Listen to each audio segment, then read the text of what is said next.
comes from a lot of different places. For some people, it comes from within.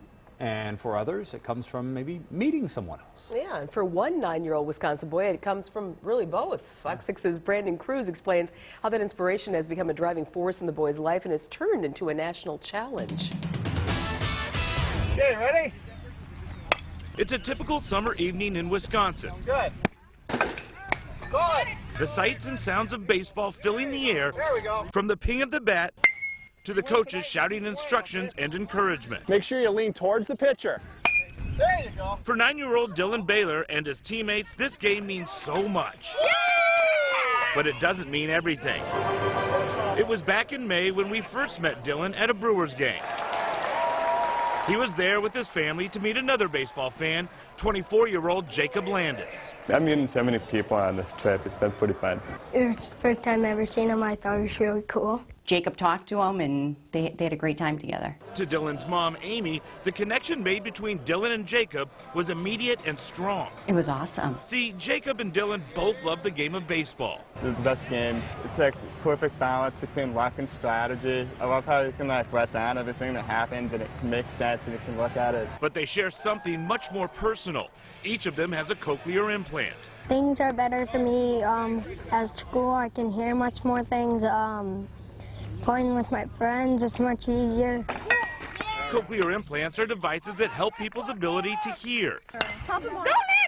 After wearing bilateral hearing aids since he was 3.5 years old, Dylan received his implant last October. You ready, Dylan? Head out there. It greatly improved how he was able to hear, similar to Jacob's experience in 1999 when he received his implant. Jacob's a young man, so you can kind of see where he's at, what he's accomplished, and see your own child being able to accomplish the same things that Jacob does, and I think it's great. It was a great inspiration. We want to get up to $1 million somehow. What's so inspiring for Dylan is Jacob's passion to help others.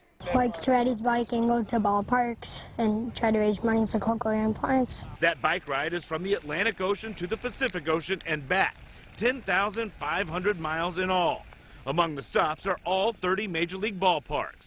It makes people feel like they're part of the ride, too. Jacob's Ride, as it's known, is an effort to raise $1 million for cochlear implant candidates who can't afford the costs. That's what got Dylan involved. Once I heard about Jacob's Ride, I would take a can and go around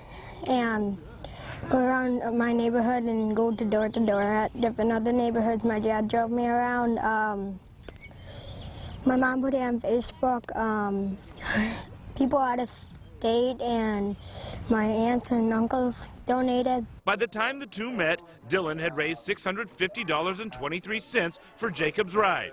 Now he has raised over $1,200. Yet that's not enough for Dylan. He's always been a giver. If he has $2, he's going to give $1 to somebody else and buy them something. He's always been a giver. He's always wanted to share. Now he is sharing by starting a challenge of his own, called Dylan's Challenge, to raise even more money.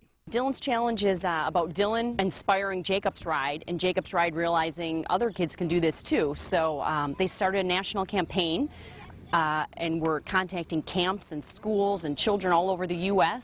to get out there with a bucket. If I can do it, other kids can do it too. He realizes he's fortunate to have a cochlear implant, and he knows how it's changed his life, so you know, he wants to have others have that same benefit. Surprisingly, this isn't the first time he has tried to help people get cochlear implants. 4 years ago, before he had his implant, Dylan was fighting for implants to be covered by health insurance. He was 5 years old, and he spoke to the legislatures, and he told them what it meant for him to hear. He stood with then-Governor Doyle, who signed into law that insurance in Wisconsin cover cochlear implants for children under 18. Hey, Dylan, go get your gear, okay? On this day, it's a cochlear implant that's giving Dylan the ability to hear his coach. Swing away. There you go. And even though a loss ends his baseball season, Dylan's still winning by giving others an opportunity that has benefited him both on the field and in life. He can help them hear better like I can. You know, kids know more than we give them credit for, I think. I really think he knows more than just, you know, I'm out putting money in a bucket. I think he really knows what he's doing, and I make sure along the way, the info I get, I share it with him, and he's there along the whole way to know what he's doing. In Richfield, Brandon Cruz, Fox 6 News. Dylan's Challenge will last until September 1st. Participants will get the chance to win a trip for 2 to Miami to meet Dylan and Jacob on September 24th when Jacob's ride comes to an end.